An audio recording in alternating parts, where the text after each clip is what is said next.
Hello everyone, I'm back with another video for you today, and I'm talking about my top 10 Pool 3 cards to craft in this video. I will preface this by saying if you want to be completely optimal in terms of your card collecting process, then you probably shouldn't spend any tokens at all on Series 3 cards, as you're going to be able to unlock those naturally as you play through the game and you progress. So saving the tokens for Series 5 cards like Galactus and Thanos, that will always be Series 5, is sort of the optimal thing to do. But if you want to get some cards quickly and have access to more decks, more powerful cards earlier in your journey with Marvel Snap, then I would recommend crafting these particular cards. So with that being said, let's jump right in. So the first card we've got here is Death.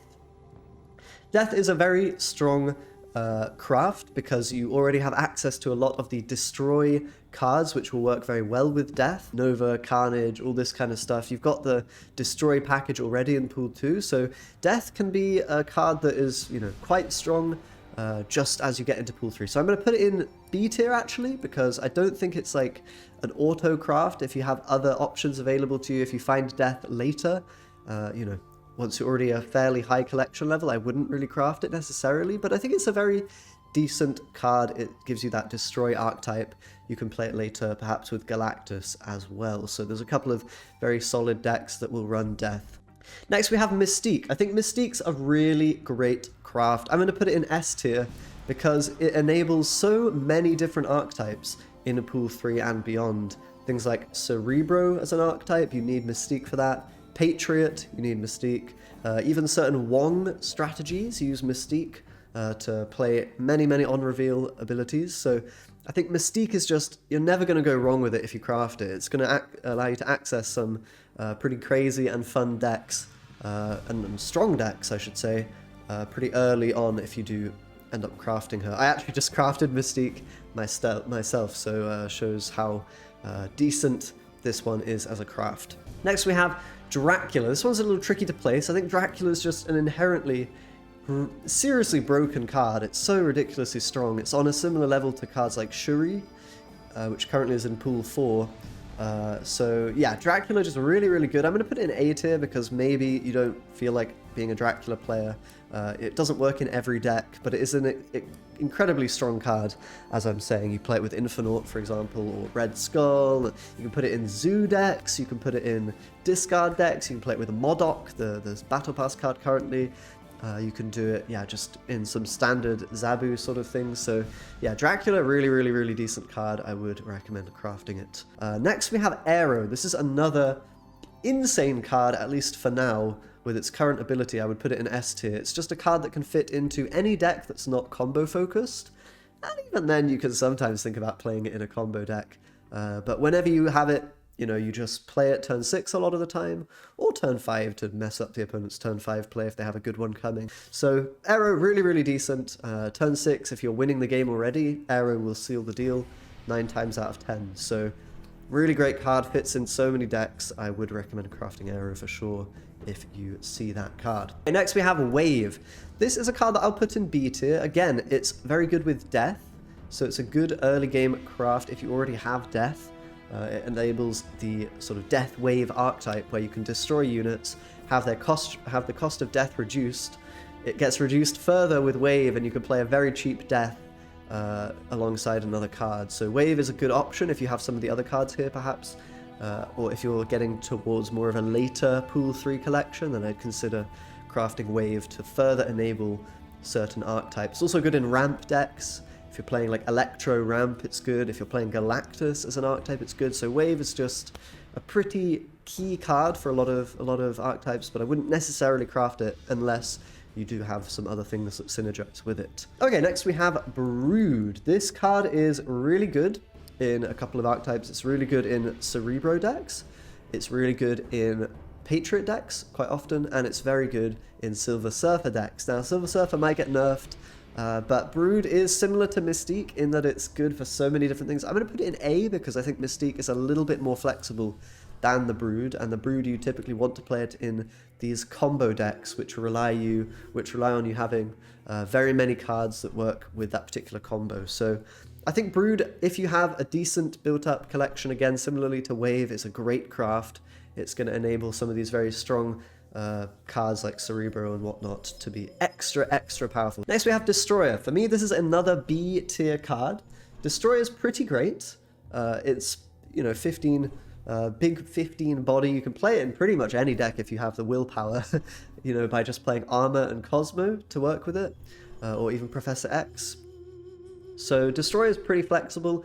I've seen people running it in Thanos decks and all sorts of late game stuff as a cheeky surprise value card in many cases, and even with Galactus and whatnot, and with Knull and things like that. But it's also very good getting early into Pool 3 because you're going to be able to play it in an ongoing deck. I have a video on my channel if you want to see what that looks like.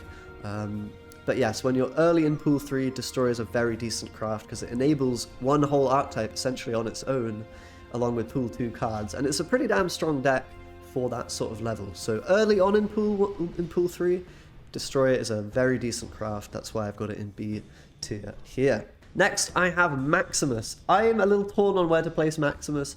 I think I'll put him in A tier. I really rate this card extremely highly, but maybe it's not quite as auto-craftable as the other S tier cards here.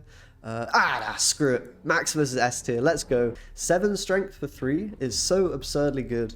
It's great on turn 6 if you don't want that drawback coming in, or even on turn 5 potentially.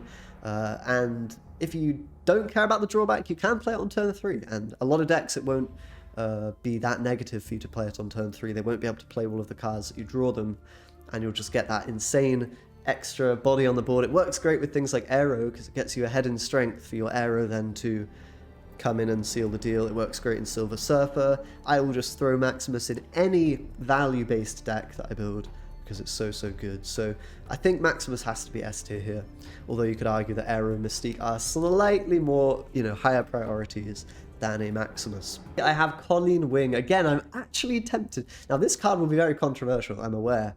Most people probably think this is utter crap and not worth crafting, but I actually think Colleen is the best 2-mana card in the game. By far, actually.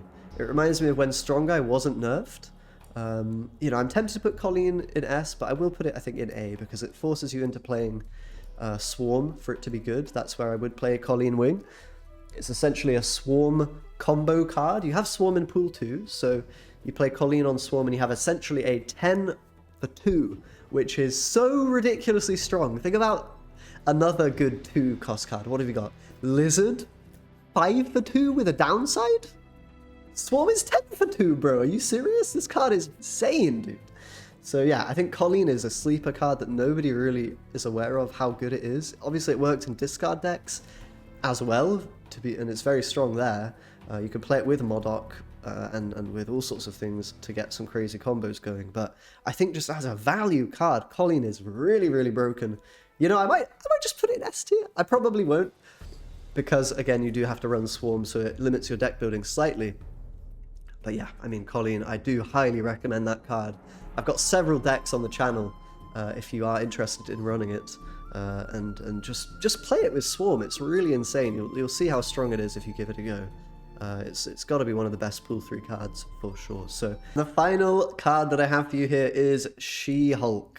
This is a banger of a card. It dropped to Pool 3 quite recently when this video is made. I have to put it in S tier because it's just a very flexible card that you can play in most decks with Sunspot. You can skip turn 5 and just play a cheeky SheHulk for an insane amount of value at 1 mana on turn 6. There's all sorts of combo decks you can build with Taskmaster or Infinite Magic. Moon Girl is really good with SheHulk. There's just loads of things you can do with this card. It's very flexible, works with Wave as well.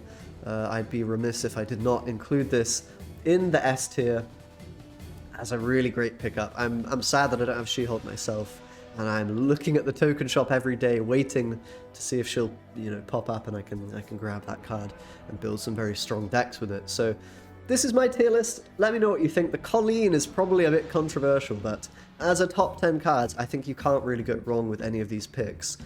Be a little bit careful with the B tier. I think the A and the S, you're never going to be sad to have those guys, but Bs, depends where your collection's at a little bit, and how early you're seeing that card in the token shop. Like I said, Destroyer, very good. you know, if you see it early on in Pool 3. That being said, guys, thank you very much for watching. Check out one of the videos on the screen right now. Subscribe as always, and I'll see you next time.